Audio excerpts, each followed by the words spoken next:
Good afternoon, everybody. Welcome to day 2 of our carbon-free conference, responding to fall armyworm in Africa. Some of you were with us yesterday on the call. So we had 2 speakers. We had Peter Chinwada from ITA in Zambia. We had Frederic Baudron from CIMMYT in Zimbabwe. And we had about 100 people actually on the conference remotely, some 70% in Africa, and many more joining and watching after the event. Today, we're moving forward with 3 more speakers. So yesterday, we were focusing very much on identification and infestation. Today, we're moving on to think about monitoring and the initial responses. So we have 3 speakers for you this afternoon. Keith Cressman from FAO, who'll be talking about monitoring and early warning systems. Paul Jepson, who'll be talking about the role of pesticides within Fall Armyworm IPM. And Aston from the Acre Fund, who'll be talking about their work responding to fall armyworm outbreaks among smallholders in Africa. So I have to make an apology myself that I won't be with you the whole afternoon. We'll take the 3 speakers in turn, perhaps with a few technical clarifications at the end of them. But I'll be handing over to Linda Velthausen, who will be chairing for the rest of the afternoon. And I'll certainly be with you all tomorrow, and I'll make sure I watch the rest of the presentations later on YouTube. So just so you know, all of these presentations will be available for watching later on YouTube. And there's also a discussion panel going on. You're invited actually to enter your questions during the talks, and we'll be monitoring those questions and feeding them back to the speakers to actually get some discussion going. So at the end of the afternoon, after the 3 talks, we'll have roughly 20 minutes or so for a general discussion. Unless we've got more to announce, Linda, I think that's probably enough in terms of introductions. Yes, that is. We can launch straight into the first presentation. So, Paul, if I could invite you as our, second speaker, now moving on to first speaker. So just to introduce you for a second, Paul is the co-director of the USDA Western IPM Center. So he works with the Sustainable Agriculture Network and Rainforest Alliance in the development of sustainable IPM and pesticide risk management standards. And systems that he has developed are currently in use in over 50 countries.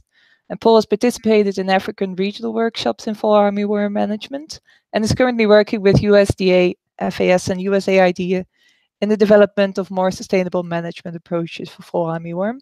And today he'll be talking about the question whether there is a role for pesticides within fall armyworm integrated pest management. With Paul, we also had some issues today, so I'll be sharing my screen so that I can flick through the presentation with him. Let me just set that up. Can I check that everyone can hear me? That's also a good one. Oh, wrong box and ticking. So good morning, everybody. Please let us know if you can hear my English accent from the West Coast of the United States. It seems to be working. Great. And so I'm looking at my slides on a viewer, and then we'll be asking Linda to change. But all the same, it's oh wait, I just need to fix one thing. Okay. I need to click on my own screen to make sure that the presentation is showing.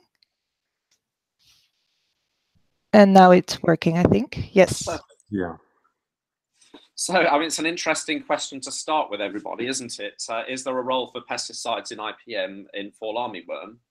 I mean, the answer is probably yes, although there's many uncertainties and many questions about the circumstances in which this would apply. And we had a fantastic talk yesterday from Zimbabwe, hearing about fertilizer, nearby crops, companion cropping and ecological solutions. And the future is represented by those ideas and the way we can craft those in a way that incorporates modern plant breeding technologies. But in a sense, this question's redundant because in many parts of Africa, farmers are already using pesticides, either because governments provide them or because through the informal or the formal marketplaces, pesticides are getting into farmers' hands, and even if it's for the first time they've ever used them, they're applying them against fall armyworm to a greater or lesser extent.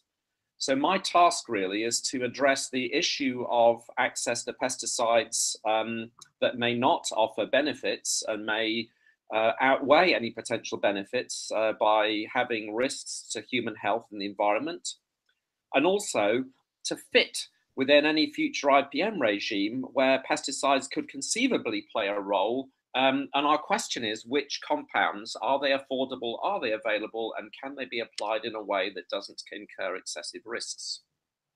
Next slide.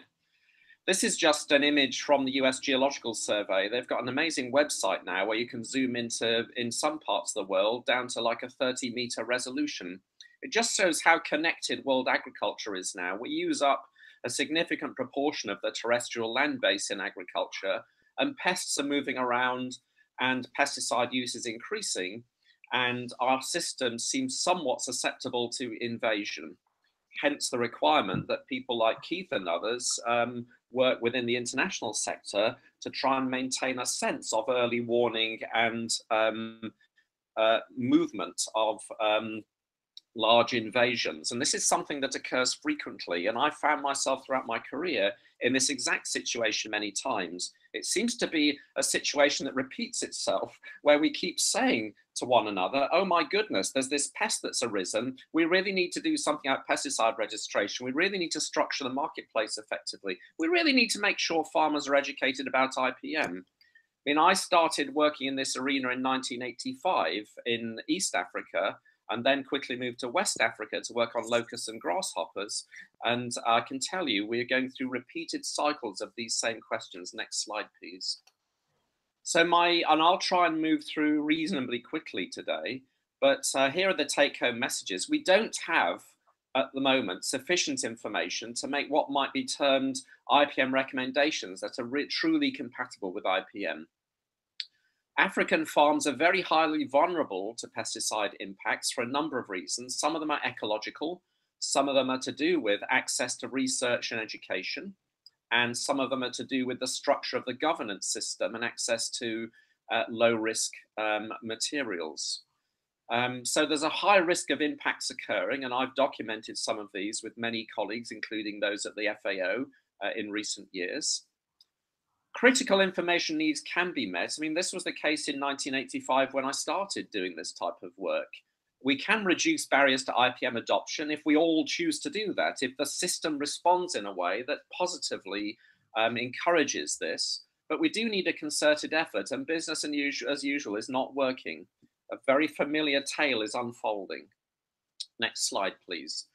Now, one particular problem for IPM that I've worked on, I've probably written 100 papers about this, and I'm not going to talk a great deal about this today, is the impact of pesticides on natural enemies. Because if you eliminate the predation and parasitism that occurs within fields, then you're left with those other solutions. And of course, fall armyworm being an insect, it is highly susceptible to parasitism and predation. And IPM really, in its original construct, is there to help with insect pest management to support maximizing the contribution that predation, parasitism, and natural mortality plays. So here's some beetles from a field a few years ago with fluorescent tracer on their backs because they've been walking around in the field when the spray took place. So really, is there a role for pesticides in IPM? I say yes, but very much favoring the right-hand version of IPM, not the left-hand version of IPM, which somehow corrupted the IPM concept through the 70s and 80s internationally. It's this idea that decision support tools and thresholds, if they exist, trigger actions by farmers that are often a chemical suppression practice. That chemical suppression too often in the past reduced biological pest control options, and that drove a cycle of then continuing pesticide use, which we're all far too familiar with. We're alleviating this gradually in the USA finally through very good practices and through selection of less toxic pesticides to natural enemies. And around the world where this has been tried or where pesticides have been withheld where that's possible, then biological pest suppression can actually reduce the need in some positive cycle of feedback for using chemicals. And chemicals then are reserved for those circumstances in which we've got a potentially catastrophic outcome or unacceptable yield loss or a loss in crop quality. So that's really the IPM construct I'm talking about. Pesticide exposure to fall armyworm is a challenge, of course, because it's deep inside this whirl of leaves when the plant gets to a kind of knee-high and above growth stage, and it's hard to reach. And so natural enemies foraging for fall armyworm are more exposed to pesticides commonly, I argue, than the fall armyworm itself. So it's not it wouldn't be unlikely that we have a problem where natural enemies are disproportionately at risk, and I believe this to be the case. I spent many years working on even things like how fast a predatory beetle walks or how big its feet are, because the more exposed an animal is because of its behavior and because of its physical construction, the more likely it is to be exposed. So in this little triptych of beetles here, the lady beetle, or in the family Coccinellidae at the bottom, in the laboratory is far more susceptible than the Caribbean ground beetle at the top to pesticides. However, in the field, the Caribbean ground beetle suffers disproportionately because it walks faster and because it's got bigger feet. It just picks up more pesticide. So behavior and distribution are very, very important. And here's an image of pesticide deposition directly onto predatory invertebrates from the top of a wheat canopy to the ground in the wheat canopy. And again, we have a situation where beetles can be somewhat protected in an umbrella-like form lower in the canopy, but where they're actively foraging on the plants in the zones where fall armyworm is, they will be receiving a significant dose of pesticide when it's applied. Humans, of course, are also at risk, not just predatory beetles. So although we're talking about IPM today, in the Senegalese marketplace, more than 50% of pesticides when you walk into a kiosk in the countryside are highly hazardous. More than 30% of African irrigated agriculture in the West, at least, in a huge study we did with the FAO, is subject to the highest level of risk that's ever been documented. And when we put wristbands on farmers to see which pesticides they're exposed to, 50% of them in Senegal contain chlorpyrifos, even though the labels, the pesticide the farmers were using, didn't actually name that active ingredient on the label in the first place. So we have very, very significant human health issues to overcome. So some months ago, we started out with about more than 60 pesticides, looking at what was available or recommended somewhere in Africa. 8 of these were deemed to be highly hazardous and completely unacceptable, not only for IPM, but for use in any situation. 22 of them had further risks that could impair their value in IPM and also potentially harm bystanders and applicators. And I'm just back from Senegal, and I'm going to East Africa soon. And I was in Southern Africa last year, and I'll be going back early next year. And there's widespread use of hazardous pesticides still occurring. And so despite the fact on the far right here, there may be 6 to 10 efficacious pesticides, some of them biopesticides, some of them alternatives.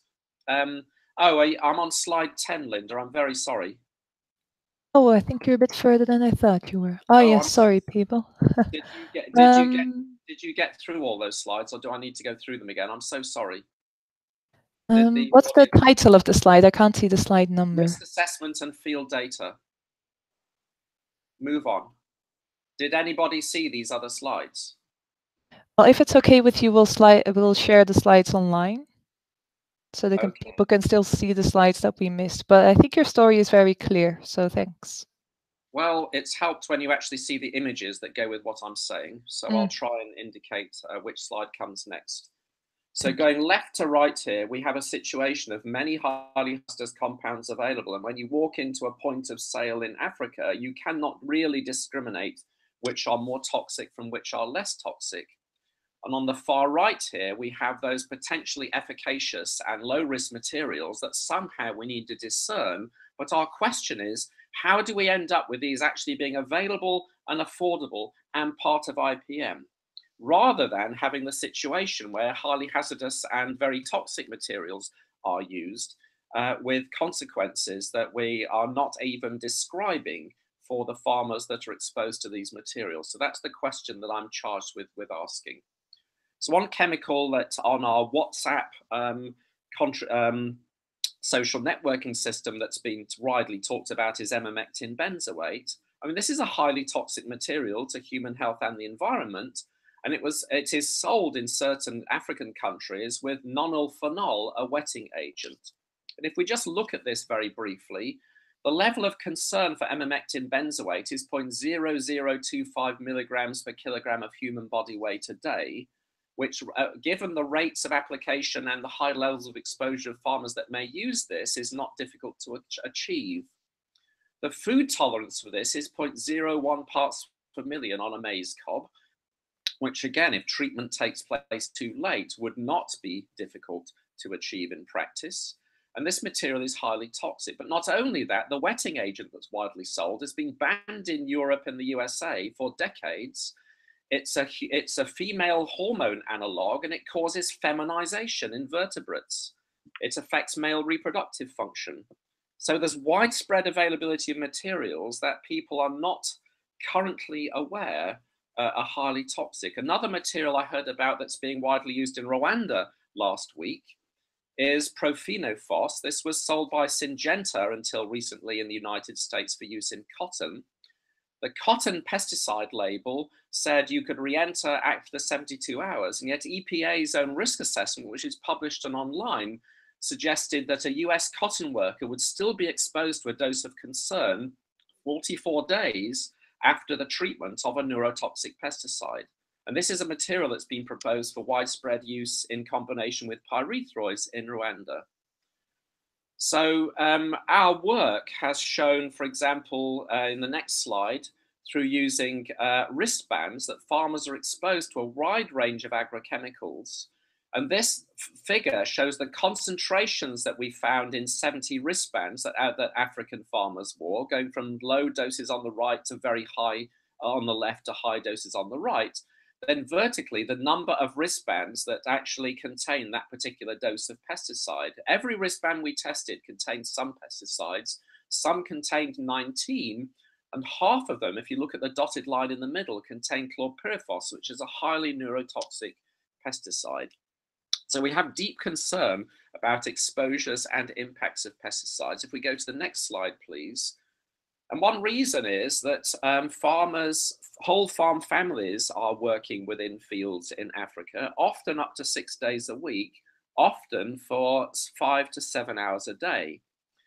And the exposures farmers are experiencing are far higher than regulatory authorities would normally take into account in conducting their risk assessments. And again, we have a deep concern that current risk assessment processes that lead to the labels that we see in Africa as well as Europe and the United States are not accounting for the exposure that farmers actually have in Africa. Next slide. So this is available in a paper in Philosophical Transactions of the Royal Society, but we calculated that time after treatment, where the dose going left to right here has declined to a level where a farmer without protective clothing could enter a field after using a pesticide and not suffer any significant consequence based on the toxicology as far as we understand it at the moment. Next slide, please. And this work was published in the paper that I'm showing here, which is easy to find, and it's an open source paper and you can access all the data within it. Our question is, though, knowing this, knowing that some pesticides require farmers to delay re-entry, which might invalidate them from IPM completely, how do we distribute this information. Next slide, please. So one approach we've taken is in certain marketplaces simply to list all the pesticides that are available in local kiosks, then going left to right here, put in a pictogram if the risk in that situation is higher than would be acceptable to any regulatory authority, using the same methodology and risk assessments that regulatory agencies use. So going left to right here, we have risk to applicators, inhalation risk to bystanders, the number of days before you could safely re-enter the field not wearing protective clothing, then risk to aquatic life, risk to domesticated animals, risk to pollinators, and risk to natural enemies. And you can see in this marketplace here, where we analyze more than 40 pesticides, that all but one compound have risks to certain organisms, including people, and only two, atacan, which is imidacloprid, a neonicotinoid insecticide, and biobit, Bacillus thuringiensis, which is a biopesticide. Only two of them have risks that fall conceivably into a lower range that would be compatible with IPM. Part of my current project is to try and make these lists of pictograms available in a number of countries to guide decision-making by extension workers in talking with farmers and farmers themselves when they go to a kiosk to buy pesticides, so they can determine which chemicals may be both efficacious, hopefully, but also pose lower risk to themselves and their families. One way this, and I'm near the end now, but one way this information is being distributed from the outset in Africa is in the pest management decision guides produced by the Commonwealth Agricultural Bureau. Next slide, yes, of course. So you'll see on these that in the bottom right, we've listed those products that fall below certain of these thresholds for, in quotes, acceptability. So in this particular case, next slide, please, you see that there's 3 compounds here that would have a low restricted entry interval. So you could spray on one day and conceivably enter the next day and not suffer toxicological harm. So that's one way in which we're advancing this system. Next slide, please. Another approach is to construct a training manual for extension workers that allow the local context to be taken into account. So if you provide pictograms to farmers, they can think through how they would use materials that do not pose excessive risks to farmers. And though this is something we're very concerned about, and in practice now with hundreds of farmers in different situations in Africa, we've found that following this educational regime, farmers are made aware that even dry deposits on leaves a week or 2 weeks after treatment can potentially be toxic to themselves. And many farmers in Africa are women, of course, and there are reproductive concerns and concerns to unborn children. So making farmers aware of these possibilities allows them to select lower risk pesticides. And at least we argue that is progress, even if it isn't perfect. Next slide, please. So just to summarize, because we're having to move on a little bit today, another thing I'm doing is I'm working with an artist, Lamine Dramine, in West Africa at the moment, and my colleague Mahfouz Sarr, who I've published several papers with, on an applicator manual that truly discusses the risks farmers are exposed to, as well as the way to use a pesticide sprayer effectively.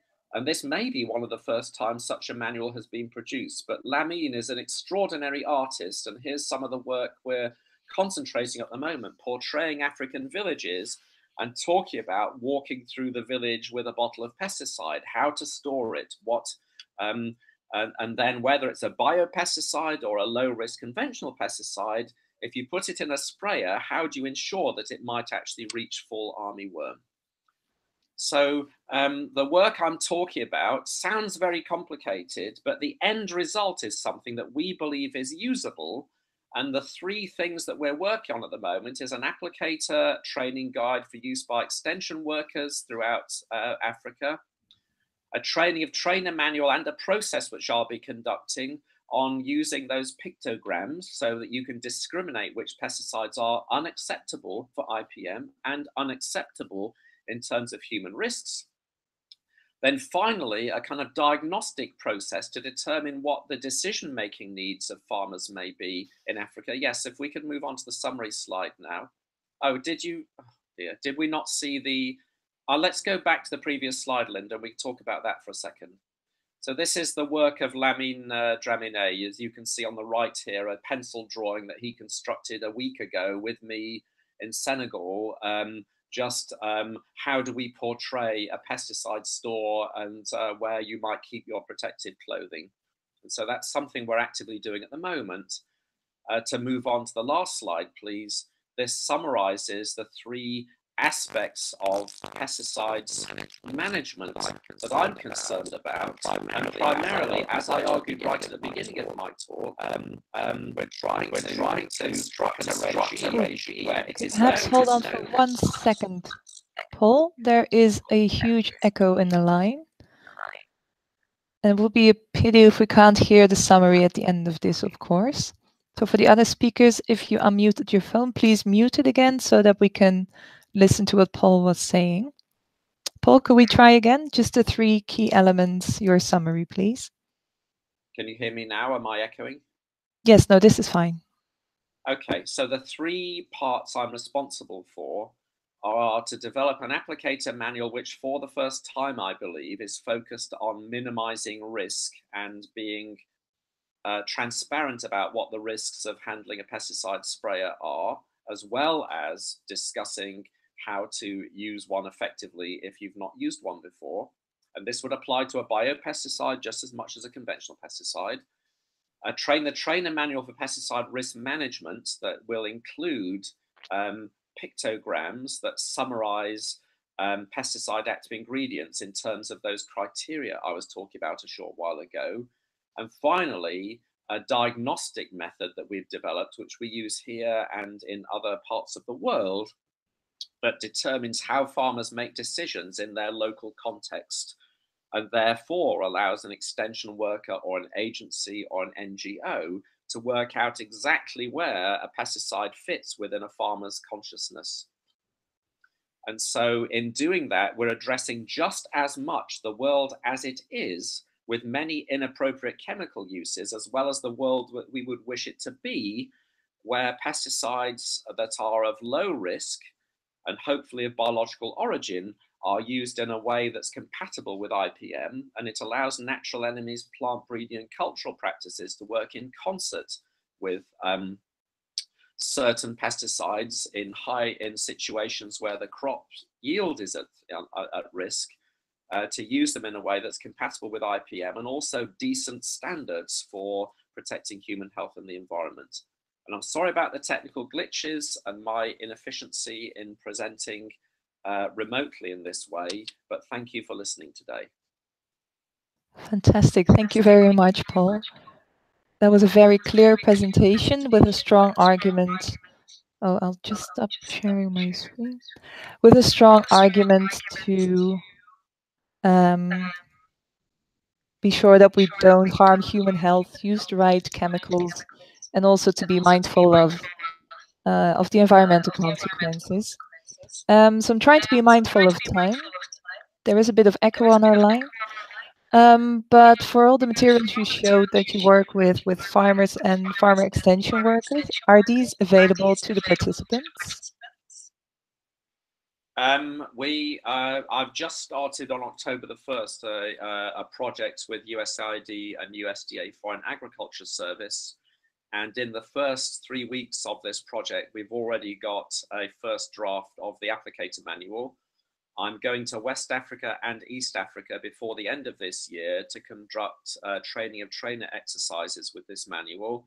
And then with any modifications we have to do after that, this will be distributed comprehensively, yes, and it'll be accessible to anybody that wishes to use it. The pictograms, we've completed the analysis of most of the pesticides that are used in Africa against fall armyworm and nearly all the candidates that would be considered based on what we currently know. some of these are incredibly toxic and unacceptable, and so we are needing to get this distributed as widely as possible, as soon as possible. But again, we're looking towards the end of the year probably to start distributing those summaries, and I'll be going to Ethiopia and Kenya, I think, and possibly Tanzania, and also Malawi and Zambia to conduct some exercises that we can use to start a platform for more widespread education. And that will not rely on me. We're trying to make this get out there in as widespread way as possible. And then finally, this kind of needs assessment approach to determining farmer decision-making context. At the moment, the target country for that is Malawi in the first 2 months of next year. And again, that once it's completed and we understand the impacts are what we've found in other places, then that will be distributed comprehensively by the end of the 3rd month of next year. Fantastic. And online, I also see many questions on specific compounds. Yes. Where could people find the answer to these questions? I'm not going to repeat them all. I can't see them on my screen because I'm on the Hangouts, not on YouTube. No, sorry for that. We still have to upload that. I mean, on organophosphates, basically, this pest seems to be resistant to most organophosphates, and virtually every organophosphate out there and carbamate insecticides are unacceptable in a smallholder farmer context in Africa. So they would basically not really be effective, in my view, for a number of reasons. Synthetic pyrethroids and natural pyrethrum, despite the mantra that goes out that organic compounds are somehow less toxic to natural enemies than synthetic compounds, I have to tell everybody, natural enemies don't read the bottle. They're not checking it says organic, in which case they feel protected.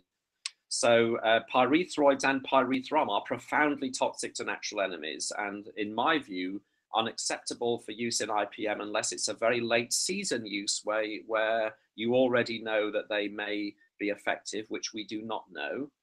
And then there's a group of other compounds which the pest management decision guides being distributed by Commonwealth Agricultural Bureau, which are country-based.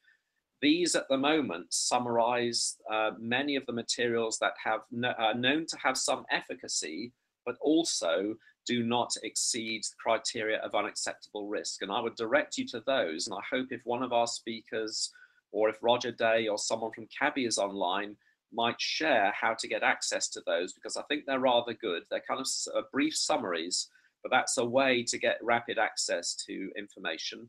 And I could also answer emails if people want to contact me, but there's a limit beyond which I just can't respond as well as fulfilling the needs on my project.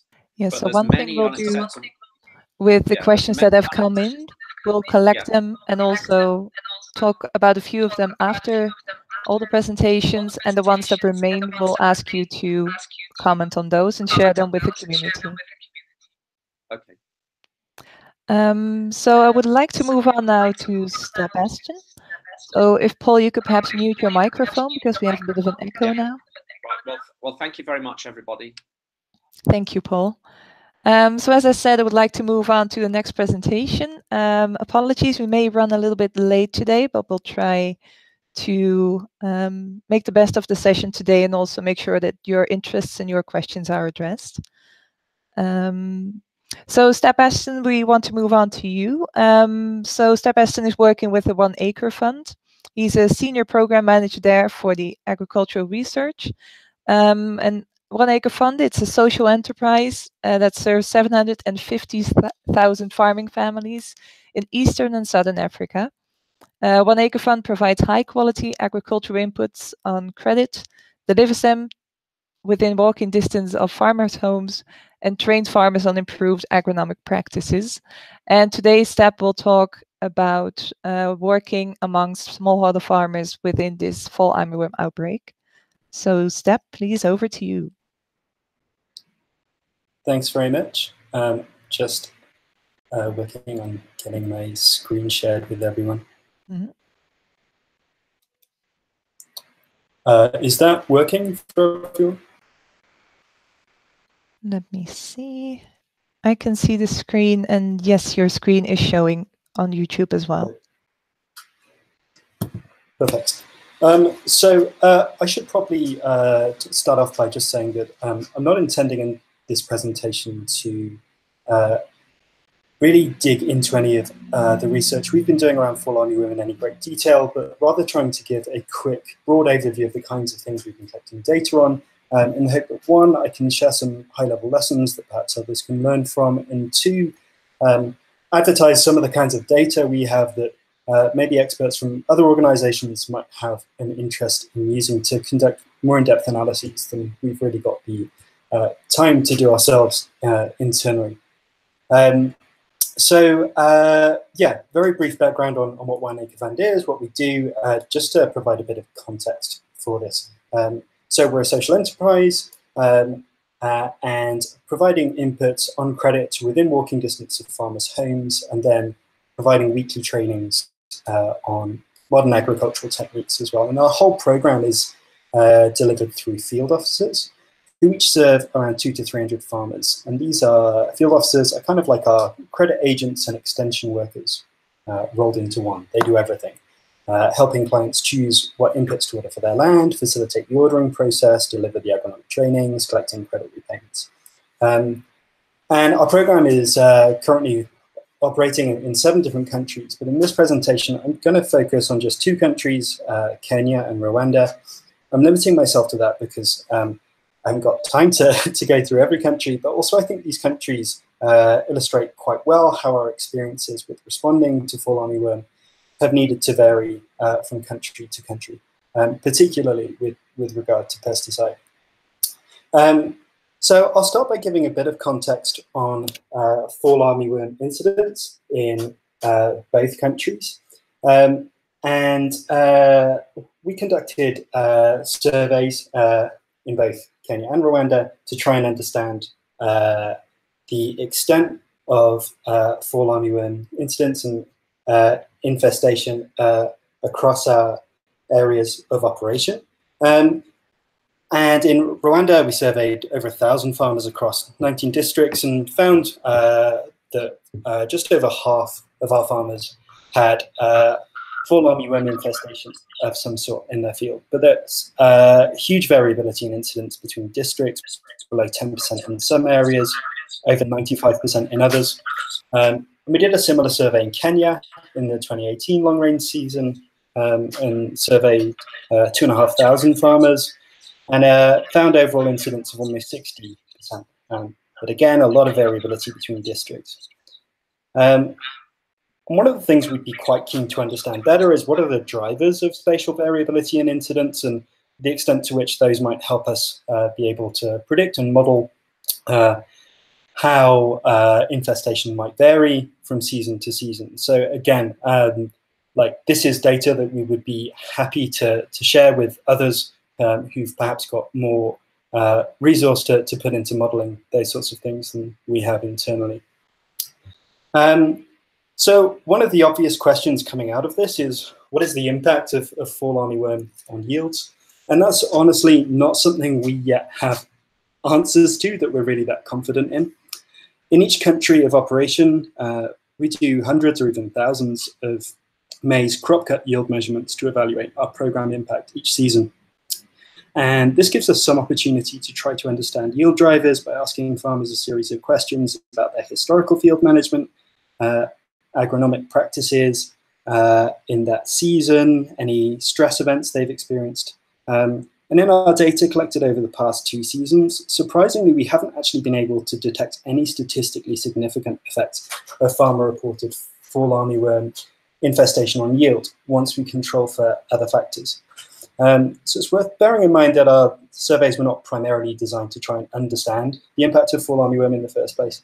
And although the yield measurements are solid, we are relying on farmer reporting of fall armyworm infestation. And there's probably a bunch of covariates that we're not properly capturing. But all that said, I do think we're fairly confident that the yield losses we're seeing in farmers' fields in the areas that we operate are probably somewhat lower than what are being reported elsewhere. Where there is a yield impact, on average, that's probably in the order of say 5 to 12%, depending on management practices. Obviously, a lot of variability around that, and in many cases, much higher. But again, this is data, and there's lots of it that might be useful to others. So really just wanted to highlight that we've got this stuff, and if people are interested in using it, we'd be happy to share it. So let's move on to how we've gone about responding to Fall Armyworm at 1 Acre Fund. As I was just discussing, we started by surveying a ton of farmers to try and understand incidence and severity in our program areas. And to a much smaller extent, we also started collecting images of Fall Armyworm and mapping incidents using a crop health app that we've been collaborating on with QED. And the longer term goal with this work is to develop computer vision analysis for automated diagnosis and mapping of crop health issues. And you can see here an example of a map showing spatial distribution of Fall Armyworm in Western Kenya. I should say that please don't try and draw any conclusions from that map. It's a very biased sample. The purpose here is really to be testing functionality of the app rather than mapping itself at this point.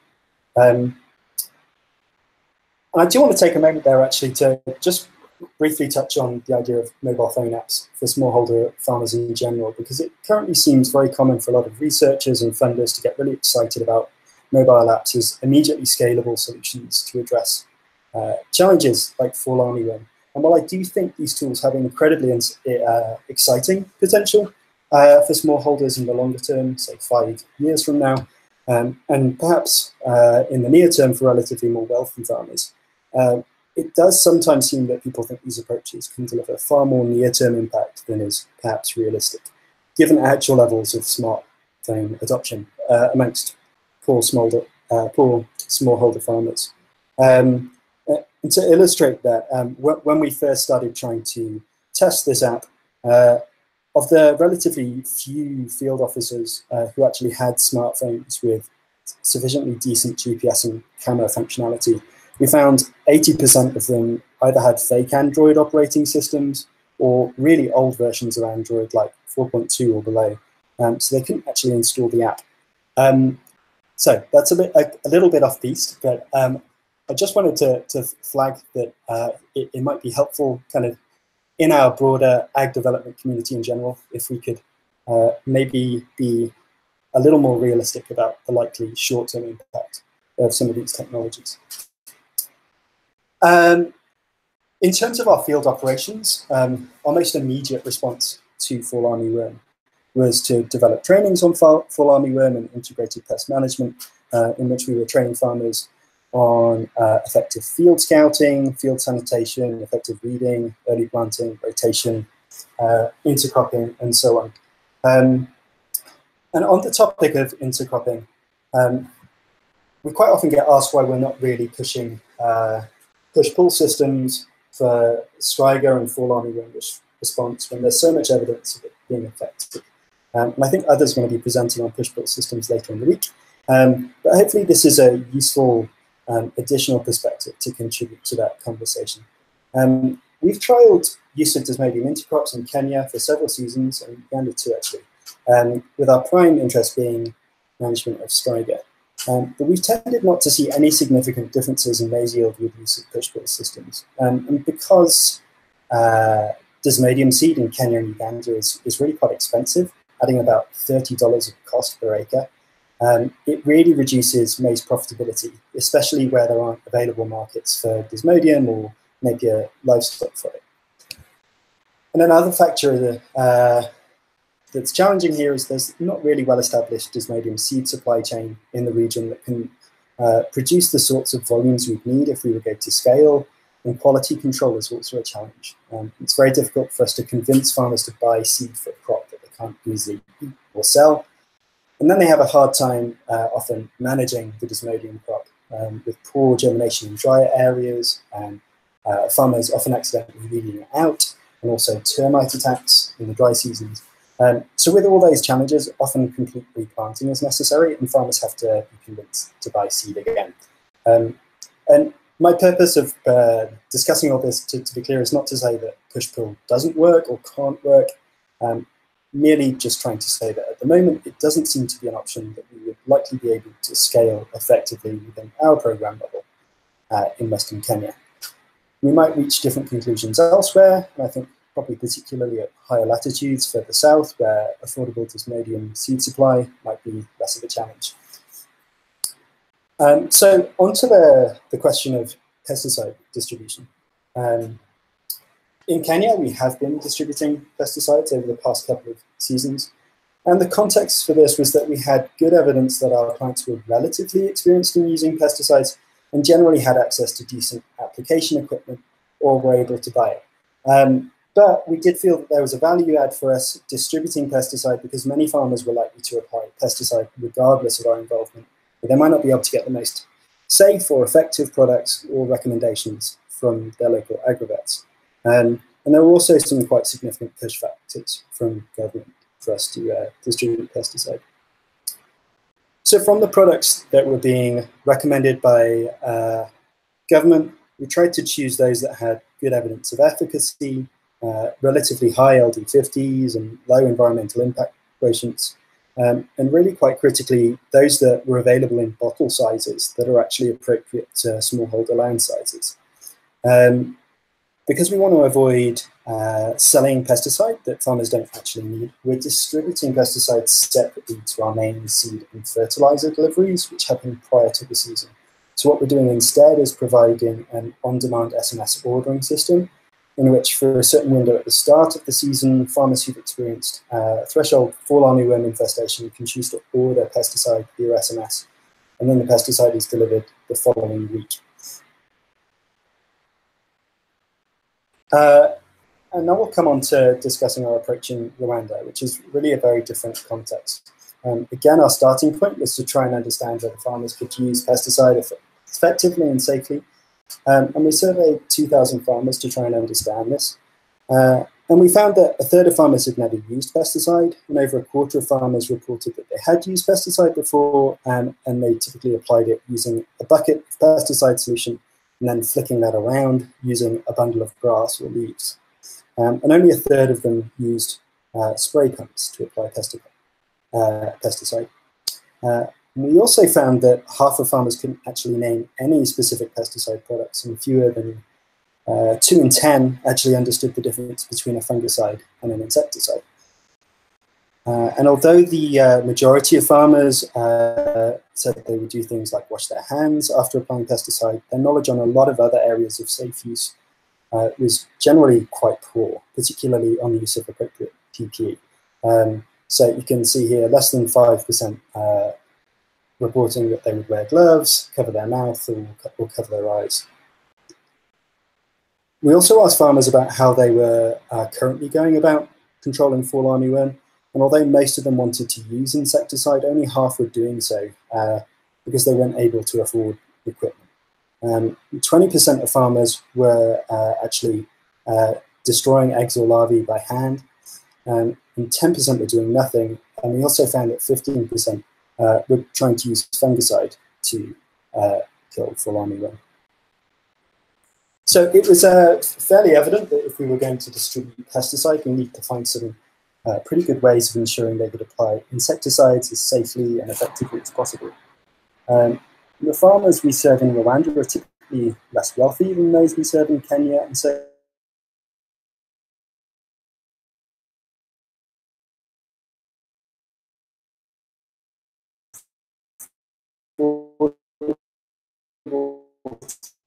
Snap, just 1 second. We're losing the connection with you. Can you still hear me? And we found they gave us just as effective control of fall armyworm in station trials as using backpack sprayer and using 83% less pesticide. And we also wanted to check their longevity, so we did some mechanical fatigue tests, but didn't manage to break any of them. As a quick aside, we also looked into this idea of putting soil in the well as a way of killing larvae, and we found on our research station in Rwanda that this had no effect. Again, I definitely wouldn't want to claim that that research is at all conclusive, and it does seem like there's very strong anecdotal evidence, at least, that this does work elsewhere, but not something we had any success with. And so we then also wanted to investigate how effective pesticide application really would be in practice in farmers' fields. So we set up an SMS ordering system similar to that program and trial. So after people ordered insecticide, we then surveyed their fields to check incidence levels. We found there was no relationship between a decision to order insecticide and fall armyworm infestation being over a threshold of 20%. So that was a little bit concerning. And then we surveyed fields again after we distributed the insecticide and they'd had time to use it. And we found no difference in incidence between treated fields and untreated fields. Incidence went down the same amount in both. So it seemed like maybe insecticide application, at least the way our farmers were doing it, was really not that effective. Or maybe that natural predators and heavy rains dealt with it. And another possible explanation might be that because in Rwanda farmers have such small field sizes, where we have low adoption of insecticide, any reduction in incidence might be quickly cancelled out by reinfestation from surrounding crops which haven't been sprayed. To an extent that maybe doesn't happen in areas with relatively larger field sizes. We're honestly not too sure what was going on here, but overall, all of this evidence was leading us towards the conclusion that we should not proceed with distributing insecticide at scale in Rwanda.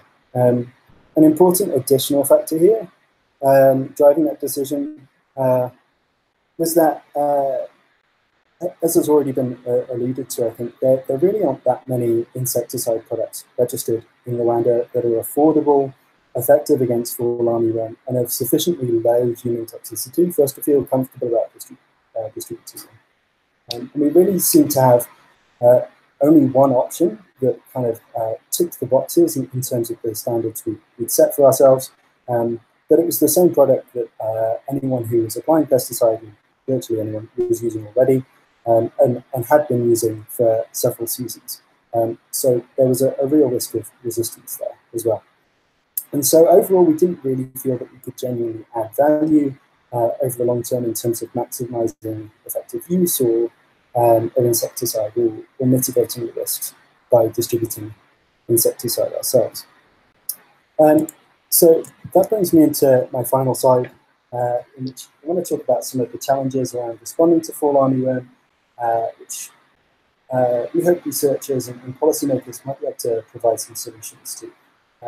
And I've chosen to have an emphasis here, particularly on pesticide, but please don't kind of count the number of bullets here as any indication of our priorities in terms of pesticides versus IPM. I'm going to frame it that way. First up, understanding pesticide efficacy. This is really important for us because we only want to sell products to farmers that we are sure will actually be profitable for them. We've, of course, wanted to align with government recommendations on this, but often it's not been clear what data, if any, these recommendations are really based on. And on a related note, the treatment thresholds that are out there don't always seem right for our context. I think the Feed the Future report recommended thresholds of 10% from incidents, 10% incidents from emergence up to V6, and then 20% incidence from V7 up to tasseling. And we've been using that guidance in training farmers, but so far our experience, which do include a few trials, would suggest that more appropriate thresholds might be substantially higher than that, maybe more like 40%, and especially when there are heavy rains. And the other thing that there is that threshold guidance is generally purely economic. But given the exposure risks for many smallholders that we've just been hearing about, it would be nice if those thresholds could somehow account for the health and environmental risks as well.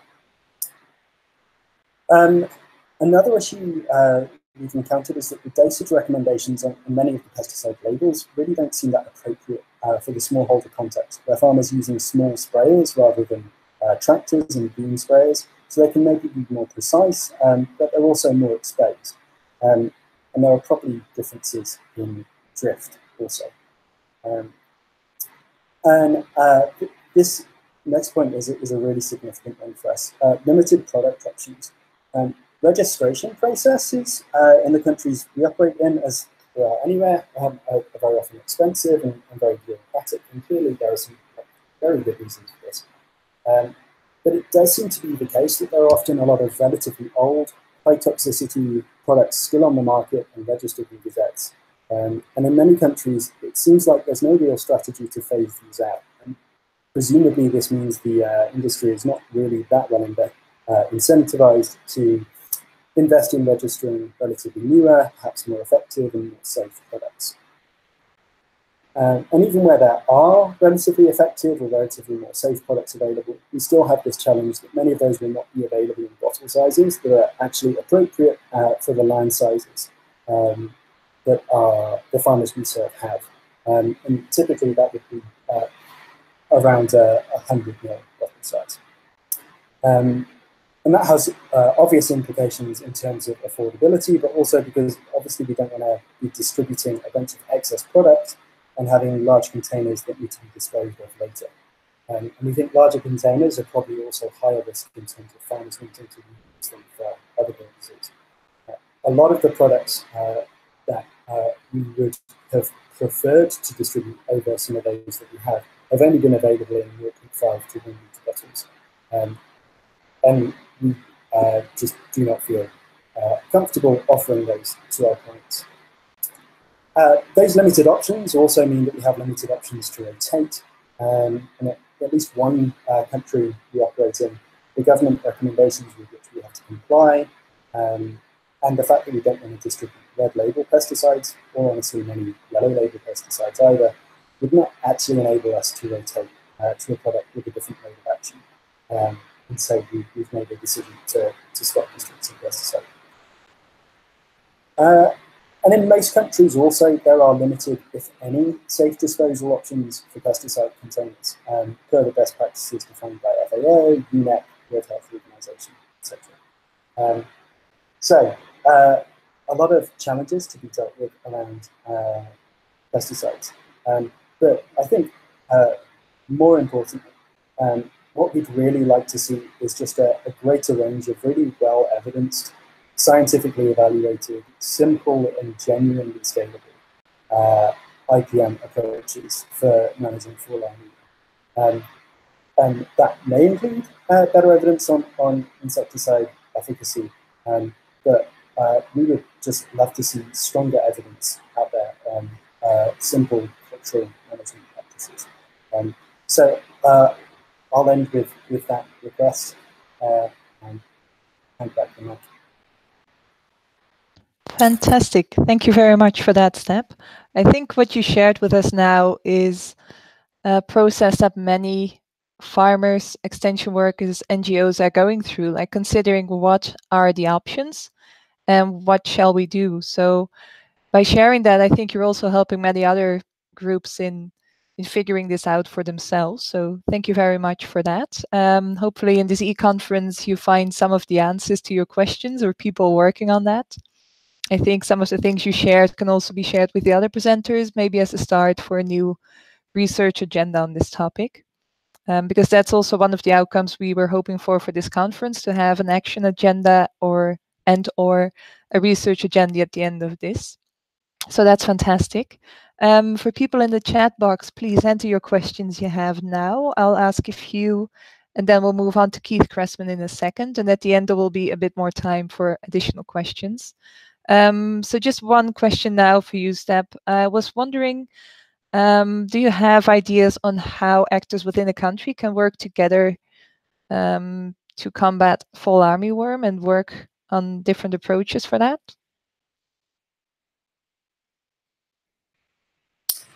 Yeah, I think, well, the first thing that springs to mind for me there is I think there's often been a lot of emphasis on getting pesticides out into farmers' hands and and maybe not enough emphasis to go alongside that on ensuring that farmers also have access to adequate safety equipment and receive good quality, effective training on how to use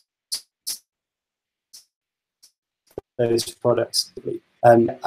Also think it would be helpful if we had perhaps more country level coordination on effective rotation of pesticides, because we do often see very limited options available, and as I've been saying, very little coordination or enforcement of any rotation strategy for those. Assuming we do want to continue to have pesticides available as a backup option in the long term, and I accept that that is a significant assumption. But assuming that is the case, we do need to do something about ensuring that these products actually continue to be effective over the long term. Yeah, okay, thank you. I'll save the other questions for the end of this session. So thank you for this contribution, and we'll get back to you at the end of Keith's presentation. And for now, we would like to move on to Keith Cressman, who is from FAO and who will present on the Fall Armyworm monitoring and early response warning system. I saw in the chat that many of you were really looking forward to that, so finally we are coming to this. So Keith is FAO Senior Locust Forecasting Officer, and he's responsible for operating the Desert Locust Global Early Warning System for the past 30 years already. And based on his long experience and lessons learned from this, he's currently leading efforts to establish the Fall Armyworm Early Warning System in Africa and Asia. And he will talk about that now. I will go through the slides, and then Keith, you can talk us through it. So I will just share my screen and open your presentation. Then it's over to you, Keith.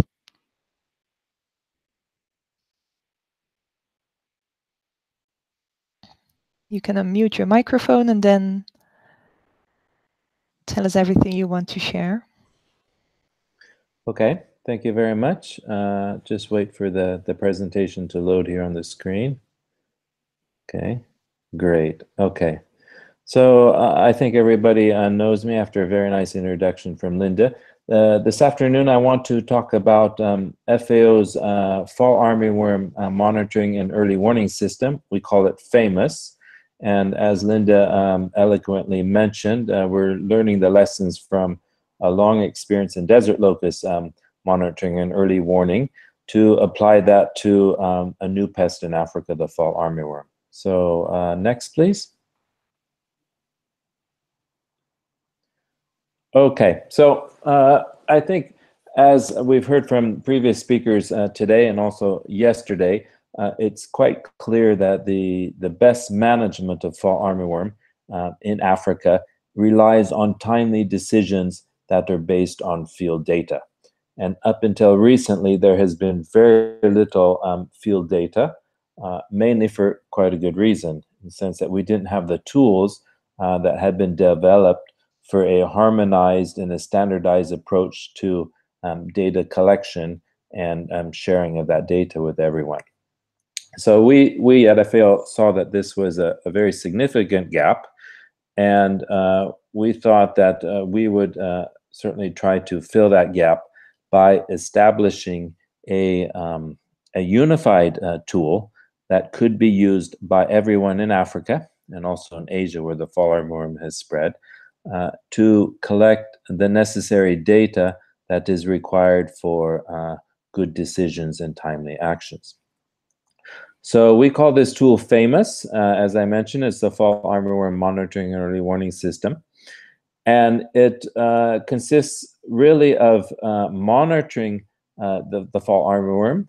So that means data collection in the field when plants are being inspected for fall armyworm or damage associated with fall armyworm, and when pheromone traps are checked for male catches of fall armyworm.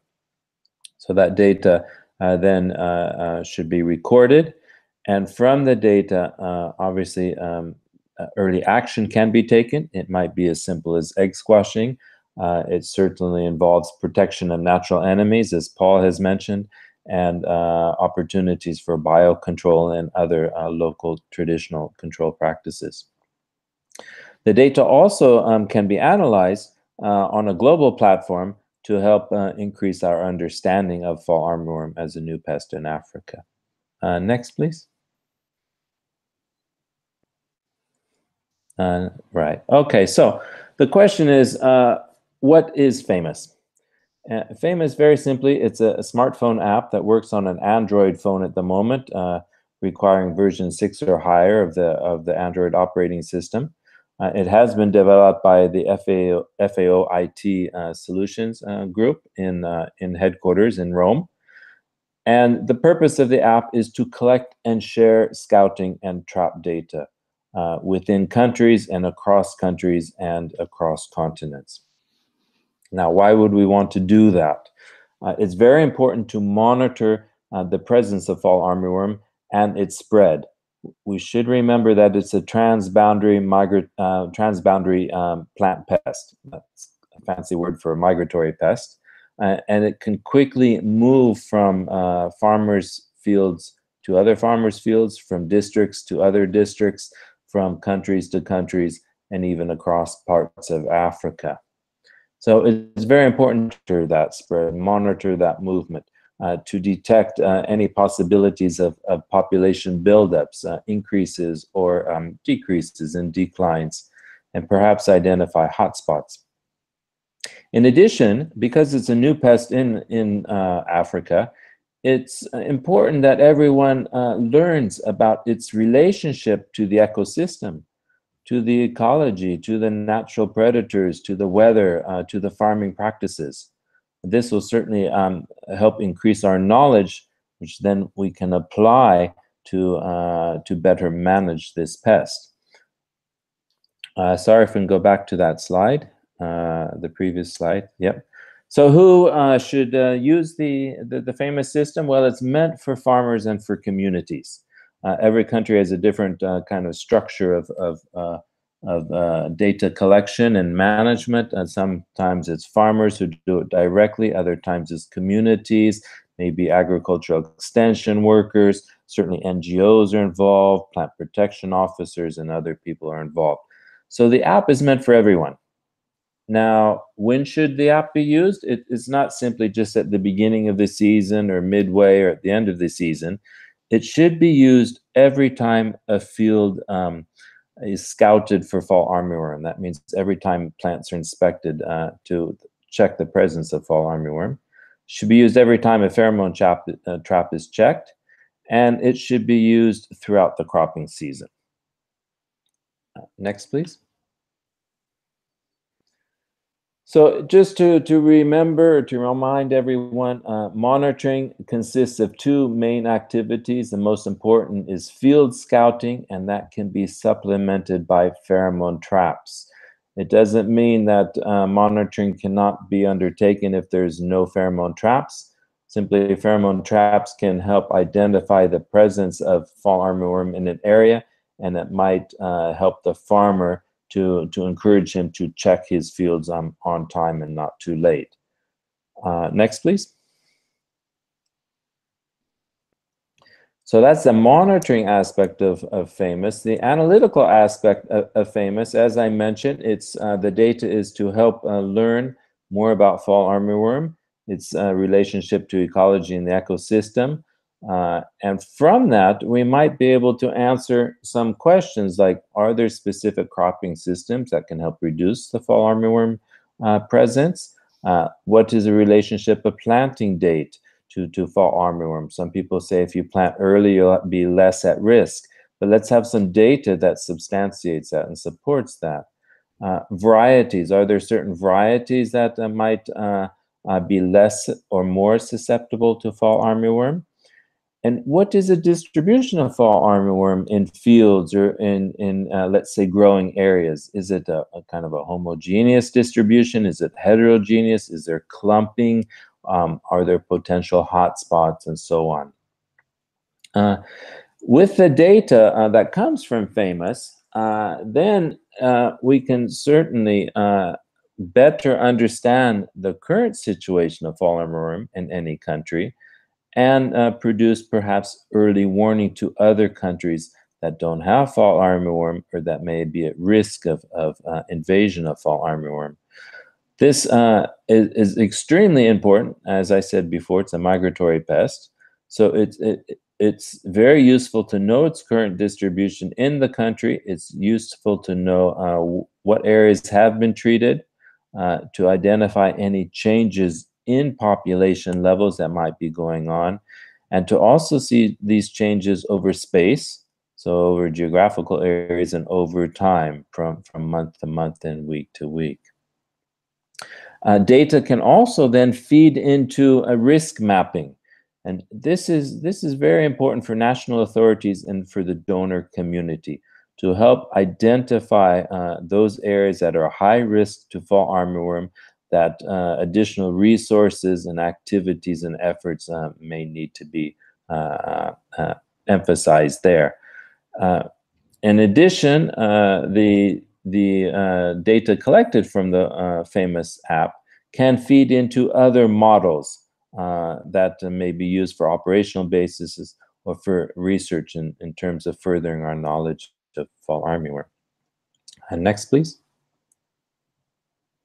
So obviously it's very clear that if there's going to be successful management of this new pest in Africa, it relies on data sharing by everyone. And so the flow of information here you can see in the diagram starts at the field level. So it's those people that are inspecting the crops for fall armyworm. Might be farmers, might be villagers, focal points, community people, extension agents, in some cases scientists and others. And so the FAMEWS mobile app is a tool that allows that data to be recorded and to be shared. And when the sharing of the data involves transmission to a global platform. So this is a cloud-based database managed by FAO, and we obviously bring to the table a degree of objectivity, neutrality. It is open access, it is sustainable, and it's free. There's no cost to anyone for accessing this data. So we're not a commercial company or trying to derive any profit from this data. Now, obviously, the data needs to have a degree of quality control. And there's three ways in which we have tried to address this issue. One is in the software itself of the mobile app. We tried to reduce the so-called garbage in, garbage out of data. So just to give you an example, you can't put in a planting date that is ahead of today's date. Obviously wouldn't make any sense. So there are certain checks that are built in within the software of the application to improve the data quality. The second way is through validation of the data at the national level. So each country has designated a national fall armyworm focal point within their Ministry of Agriculture. So this is not an FAO employee, this is a government employee, and he or she is responsible then for checking all of that data. So yeah, you can stay on this slide, it's fine. And once that data then is validated, it is available on the global platform. The global platform actually is an online web-based application that shows kind of the mapping and the analytics of the data.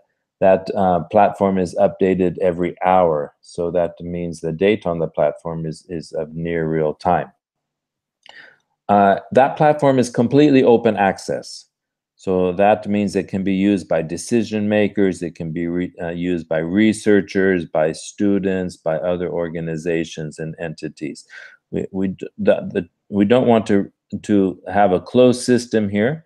We don't want to restrict access to the data. Next, please. So I just show you a little bit, a few screenshots then of the app. I'm not going to try to do an online demonstration or anything. The app is available at the moment in 12 different languages. It can very easily and rapidly, in less than one day, be translated into other languages. This is extremely powerful. Obviously, having an app in your local language encourages and makes it much easier to use the app. So the first step, obviously, is to select your local language, and then you have to register as a new user. And once you've done that, then you simply can log in. So you register either with your email or your mobile phone number. Next, please. Once you've logged in and the app opens, you can see the home page is very simple. There's three sections. There's a section for starting the survey. There's a section that shows all of the data that you have collected and stored on your mobile phone. And then there's a brief section about the app itself and about Fall Armyworm. So the first section where you start the survey, there's three pages of information. They're quite brief. One is the general information about your farm, what crops are grown, the date of the planting, the health of the crops, if fertilizer is used, the irrigation system, when the last rain was, things like that. The second page is scouting, so that is when the plants are actually inspected for fall armyworm. And the third page is trap catches of the male fall armyworm. Now, interesting enough, when we started this this development, we quickly realized that it was very important to also develop alongside standard protocols for data collection. So we have two guidance notes. We have one on the standard protocol for fall armyworm scouting and one on the fall armyworm pheromone traps.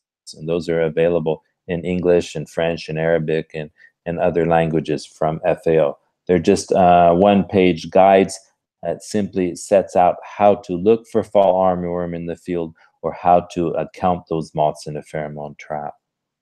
Now, the first version of the app was released in March of this year, so about 6 months ago. Next, please.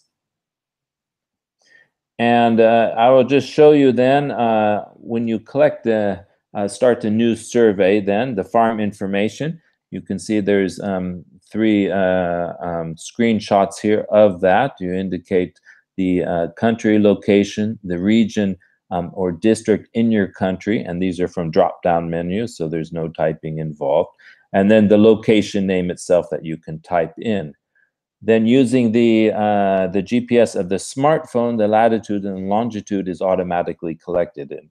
Obviously, this is critical if any type of GIS or spatial analysis is going to be undertaken of the data. So in other words, we know where the data is. Without the GPS coordinates, none of this is possible. Then after that, a question on the training that the user has received, whether it be from the farmer field schools or FAO or NGOs or the government, so on and so forth. And then some information about crops. So here, these all come from drop-down lists. So just selecting the main crop, the planting date, the irrigation, fertilizer, the stage of the crop, the kind of the general health of the crop, what farming system is used, if it's seasonal, if it's rotational, if it's push-pull, something like that. A question on the size of the farm, on the units of that size, and then the date of any last rain and how much rain might have fallen. So that's kind of general information about the farm. And then depending on what data is being collected, if it's either from the inspection of the plants or from the traps, then there's 2 pages of scouting data. And the standard protocol for checking plants is to check 10 plants at 5 different locations in the field. So we kind of get a good distribution and coverage of that field. And so it's indicating simply which plants have fall armyworm and which plants don't. So it's presence, absence. We're not trying to count eggs or caterpillars or moths or anything like that. So simply out of the 10 plants at the first set of 5, indicating how many of those have fall armyworm. And in addition, you can also check for African armyworm and stem borer, because these are the main insect pests of maize plants in Africa. After that, a few questions on the damage. What is the current damage? And then what is previous damage? This is also very important to know. And then a few questions on the presence of natural enemies. If there are, what is present, such as parasitoids or predators or pathogens. And if there's any dead larvae that have been seen. And then lastly, a very short question on if any control has been undertaken and the type of control that was done. And that's it. That's it for the checking of the field. For the pheromone traps, it's even easier. It's just simply indicating the trap ID. Every pheromone trap should have a unique ID, and FAO has provided standards and guidance on how to do that. And where that trap is located in the field, if it's in the center of the field or the edge of the field. And then how many catches of fall armyworm the trap has. And these are confirmed catches of fall armyworm, those that might be fall armyworm, and those that are certainly not fall armyworm. So there's kind of 3 types of catches here. And then a few questions on kind of the management of the trap itself, the status, what type of trap it is, what's the condition of the trap, if it's working, if it's broken, what is the lure name in the trap, what is when was the trap last replaced, and when was the lure last replaced. So some kind of housekeeping issues there. Next, please. Okay, so here then shows you the relationship then of the mobile app, of the famous mobile app, with the global platform and the national data validation in between. So the mobile app is available on the Google Play Store. It's called FAO FAMEWS. You can search on it there. There's also a QR code that you can scan and it'll take you right to it. The global platform, you can see the short link to it is tiny.cc/famous_maps, and there is a QR code for that. And the global platform is under constant revision and improvement. So I'm showing you at the moment the current screens of it. Next, please. Okay, let's just go back to that global platform. Sorry for a minute. Okay, so on the global platform at the moment we have 5 pages of let's say information. The first page is showing the overall situation of fall armyworm, and then the second page is showing you the situation based on the field inspections. The third page is based on the pheromone trap catches. No, you can go back. That's right. The fourth page of the global platform is showing relationships between fall armyworm infestations and farming and ecological parameters. And the fifth page of the global platform is showing information about the control operations. Now, all of this information is presented at different scales. So you can see it all on a continental scale, as you can see in the top page, the top image. It shows Africa with some countries that are colored. And then you can drill down into the countries themselves, down into the district, and all the way down to the farm level. So you can actually see on a satellite image or background image the farm itself and where that trap has been placed or where that inspection has been carried out. And as you drill down, then the infographics, the various charts, will change to that respective scale.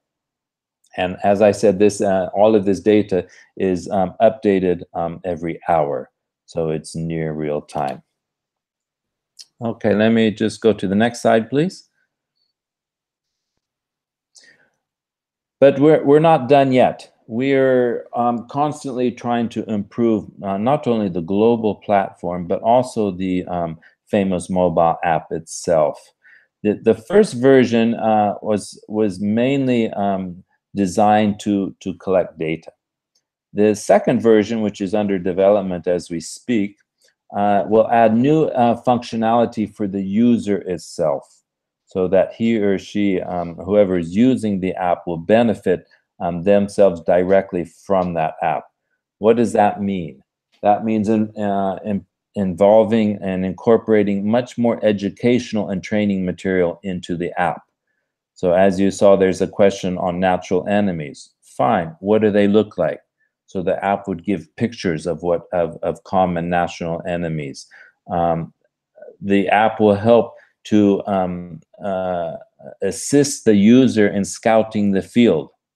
So here we have a supplement app that will be embedded into FAMEWS called Nuru, and it's a Fall Armyworm scouting assistant. So by voice commands, it takes the user through the field, saying, "Hi, are you at the first plant? Okay. Does it have any Fall Armyworm? Yes or no? Okay. Move to the second plant. Does it have Fall Armyworm? Yes or no?" And so on and so forth. So it's voice guidance through the field, and there's also graphical images to help the user. Now, there's a third technology based on artificial intelligence and machine learning to help better identify if a plant has Fall Armyworm or not. Obviously, we're very mindful and concerned about data quality. And at the moment, visual inspection of any plant really relies on how qualified, how much experience, how much knowledge does the user have. And that's a function of training and other things.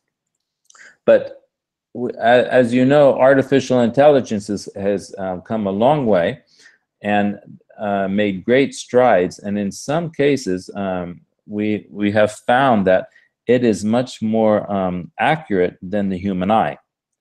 So we've taken this technology and we've built it into FAMEWS, into the Neuro supplement app, and it basically uses the camera of the mobile phone, and the user points the camera at the plant, doesn't take a picture, doesn't send that picture anywhere, but just uses the lens of the camera, and from that the app can determine the percentage of infestation of the plant due to Fall Armyworm. So this is can be much more accurate than the human eye. So instead of the individual indicating that 8 out of the 10 plants had Fall Armyworm, the Neuro app would do that automatically and complete that part of the FAMEWS app for it. So this is a very exciting development. We're still testing it completely, making sure that it is reliable and precise, because we don't want to distribute anything that's going to be compromising the quality of the data. Lastly, the new version will provide advice to the farmer based on the data that has been collected. So that advice might be something in terms of control options or management options. It might be something in terms of next week you should go and check your plants again. And then in addition, it could provide reminders. So when closer to the day, the user gets a reminder saying it's time to go check your plants again for Fall Armyworm or check your traps. Advice can also will be provided in terms of very simple graphics. So there you see on the top right corner a graphic of some larvae that have been infected by disease that can be smashed up and made a concoction and then poured onto the plants for a local treatment. And so these are just some examples of advice and more information that the second version of the app would provide the user. So the users benefit from the app. Next, please. So that basically, in just a few minutes, is an overview of the FAMEWS mobile app, which is available on the Google Play Store, as I said, and the global platform that then contains the data from all of the countries that are using the app. So this is, for the first time, there would be an Africa-wide and even Asian-wide information and data available that can be used for not only managing the Fall Armyworm, but can be used by researchers and donors and other interested parties. I think with that, I will finish, and thank you very much. Thank you very much, Keith. A very clear presentation, I think, and as you went along, some of the questions that people had have been answered now. So for example, on the data sharing, that people are interested, of course, in accessing and using this data. So fantastic that it's open data and also that it's near real time. That's quite unique, I think, for an outbreak that's only so recent. So it's a hefty response, and very early on you launched this app and it's delivering a lot of data, as we saw on the screenshot that you showed, and a lot of data is coming in. One big question that's coming up is that this app, of course, is for smartphones. So how about coverage for other phones and areas where there's no internet coverage? Yeah, this is a very good question. Of course, we know that smartphone usage is on the increase in Africa, but it doesn't mean that everyone has a smartphone, and not every farmer has a smartphone. There's a few aspects to this. First is that the app works completely offline. So you don't need to have a cell, a network, or an internet connection to use the app. The only time you need that is when you're sharing the data, when you're transmitting the data. And it's like sending a text message. So it's very, very small, doesn't cost very much, and so it should not be a constraint there. In terms of smartphone coverages, though, not everyone has a smartphone. There are a number of projects by donors, and FAO is included, not as a donor, but as coordinating kind of the Fall Armyworm projects that include procurement of smartphones. So we are trying to widely procure low-cost, local smartphones from the market. Doesn't have to be an expensive Samsung or anything. It can just be a local smartphone that, $50 or so. For as many kind of key, let's say, farming communities, so at least those areas are covered within a country. We have been working with other groups in countries and having an SM-based system for data collection, but we have to keep in mind that any SMS-based system, a dumb phone is what we call them, in fact, non-smartphone, will be very limited, because of course they cannot handle much data. And the biggest problem is that that data will not be geo-referenced. So you cannot get the precise location of that data. At most, you might get it in a district, but it may be even more coarser than that. So that makes it much harder to, let's say, analyze and make sense and use that data for management purposes. Very clear, thank you. Perhaps it's also something for us researchers and other people who go out to the fields in different areas to use your smartphone to enter the data. And another question was what FAO is doing to promote the use of this app in various countries, and is there something this community here can do to help with that? Sure, we're trying to promote it as widely as possible, because it's very clear the more people that use the app, the more data everyone will have, and the better ideas people have of where Fall Armyworm is and the changes in its population. So we're promoting it through the farmer field schools that FAO have scattered around Africa. We're working very closely with our partners in the countries, including NGOs, to promote it through their networks, because everyone has their own network, it seems, in the various countries. But what we have found, interestingly enough, is that it's very key that the app has, let's say, government buy-in and adoption at the highest levels. And I just give you one example. Fall Armyworm recently reached Yemen in the summertime in July. And, Yemen has a wide variety of problems ongoing in that country. And within 1 month, they used the app and they had collected more data than any country in Africa had collected in 6 months. And this was mainly because the government at the very highest levels, the minister and the vice president, said that that app has to be used in Yemen for data collection so that they can manage the pest. And I think with that type of government adoption, official kind of buy-in, is very, very key. And so we're working now at the highest levels in the African governments to replicate that and to try to get that buy-in, because that obviously is very important. Yes, that's very powerful, the example you just give now. Perhaps one specific question before we take about 5 to 10 minutes for a general discussion before we wrap up. So this is a question about, I think it's about privacy. So farmers that use the app share quite detailed information. And can they know who's accessing this information, how it's being used, and how their information is being protected also from misuse? Yes, I mean, I think, you know, counting numbers of fall armyworm in the field is perhaps not very sensitive information. We hope not. But the global platform is being housed, obviously, at FAO. So we're the managers of that platform. So there is, I think, certainly more security involved in an institute, you know, in a UN institute, and probably much less likely for such data to be misused than it is, let's say, by private concerns or other maybe less trustworthy organizations or companies.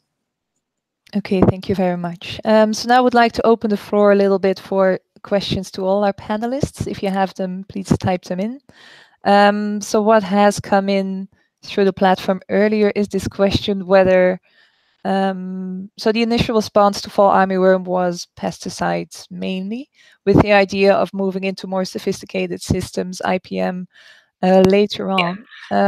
So what's our impression, perhaps from Step and from Paul, about whether this is happening? Is pesticide use increasing, decreasing? Are we switching to more sophisticated responses? I could quickly comment. I don't think, to be very, very frank, we have the mechanisms there to really know what is happening, number one. And secondly, I don't believe we have the mechanisms there to really manage or inform the marketplace at present, although efforts are being made. And I think we can underestimate or overestimate the power of a forum like this and a lot of goodwill and talking when kind of concerted action and some specific changes may be needed. I think what may be happening is that the level of alarm within governments and willingness to purchase and distribute pesticides freely may be somewhat ameliorating, and I think that's quite a good thing. But I get asked quite a lot about, would this compound be suitable for widespread use? And Step, I know, is in Rwanda or has this wonderful program in Rwanda, and I had a question recently about that highly toxic pesticide profenofos mixed with, I believe, cypermethrin, a synthetic pyrethroid, and that was a wholly inappropriate compound, a blend to consider for IPM and for human health reasons. So very briefly, I don't think we can really answer the question, Linda, but clearly things are moving from the alarm phase to the management phase, and that, I hope, would result in less kind of free pesticide being distributed. Step, do you want to pitch in? Yeah, I don't think I have a great deal to add to that. Certainly we, prior to the fall armyworm outbreak, distribution of insecticide was not something we'd really given a great deal of thought to for all the obvious reasons. And so it's not something we have any long-term data on. But I think the assessment just given is probably fair, that there was perhaps a bit of a knee-jerk reaction to the initial fall armyworm outbreak, and with the information that was available at the time, that may well have been somewhat reasonable. But I think as farmers and governments get more used to the idea of fall armyworm, and I think also as it becomes less of a threat as natural predators start to move across to it and so on, there probably is an opportunity for a slightly more reflective approach to determining whether pesticides should be used, and if so, developing more rigorous processes for determining what the most appropriate options are. I did have one more brief comment, Linda, if that's okay. The work that we published in the Royal Society Journal in 2014 has within it a lot of supplementary materials about the distribution of highly toxic chemical use throughout 5 West African countries. And based on our understanding of the ecological impacts of these and the way that locally certain natural enemies can become extirpated, it's called. It's effectively locally extinct. You then rely on colonization from beyond that area. The levels of use prior to fall armyworm alone were sufficient to inhibit the growth of natural enemy populations in vegetable fields in West Africa. And so one of my concerns is widespread use of more toxic broad spectrum materials, although it flies under the radar because it's often an informal marketplace, is sufficient to prevent the ecological response that normally would support later phases of an invasion like this. So I would say to anybody and everybody on the call, it's important to be extremely cautious about using materials that are toxic to natural enemies as well as toxic to people and wildlife. Thank you. A very clear message, I think, for our audience. So we've also seen outbreaks of fall armyworm in India now and in other countries. So any inputs on whether more countries are at risk of fall armyworm invasion? So this is mainly coming people from Bangladesh and areas around there. Well, I certainly can't comment on that. Okay. It's a mobile migratory pest. Keith is the expert, but I mean, I would say, just as a note that Keith might be interested in too, we've had armyworm infestations of different species in the western United States as well. So a climate-driven phenomenon, as well as an agricultural phenomenon, is in play. And so it does call that we are concerned. No, absolutely. I would agree with Paul completely. In terms of your question of Asia, yes, it's in India and it's spreading throughout India at the moment.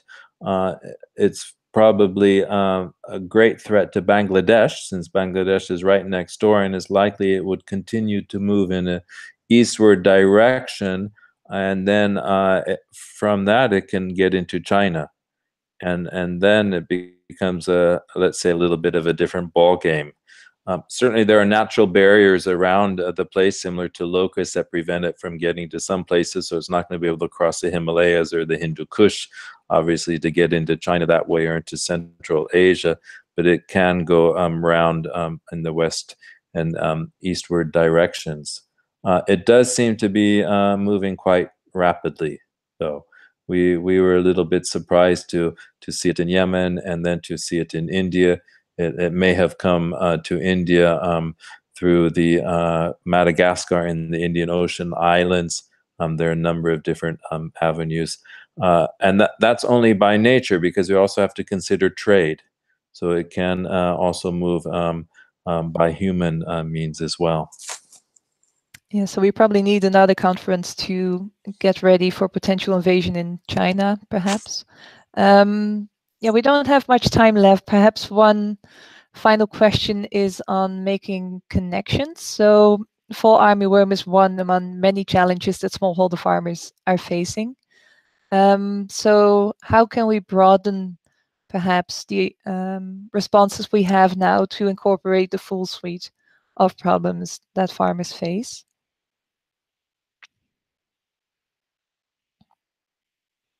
As a society, we're driven by emergencies. So the things that need discussion in the longer term do not get discussed, you know, in our families, in our communities, in our countries, in our global efforts. So sometimes, and that's not a despairing comment, it's just a reflection on why we are where we are. So if we can use this as an entryway to broader discussions, I think that's wonderful. But something new needs to happen is my comment to that, because otherwise we are always in the mode of being surprised when something we don't expect occurs, even though in hindsight it was perfectly predictable.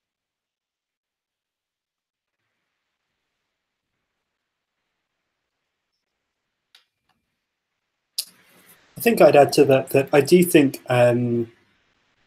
further to what we were discussing a moment ago, I think the initial response to Fall Armyworm, and particularly the general emphasis on pesticide responses, does actually set us up quite well, I think, to have a broader conversation about what is the place of pesticide control within smallholder farm systems, and how can we be more strategic in responding to these outbreaks, and being more proactive and less reflexive in being prepared for them.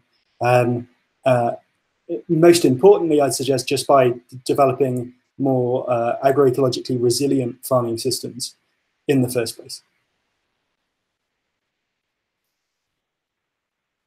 So that's our challenge for the next years, to be more proactive instead of reactive. Perhaps that's a nice note to end on, unless you have burning points, questions, offers you want to share with the people now.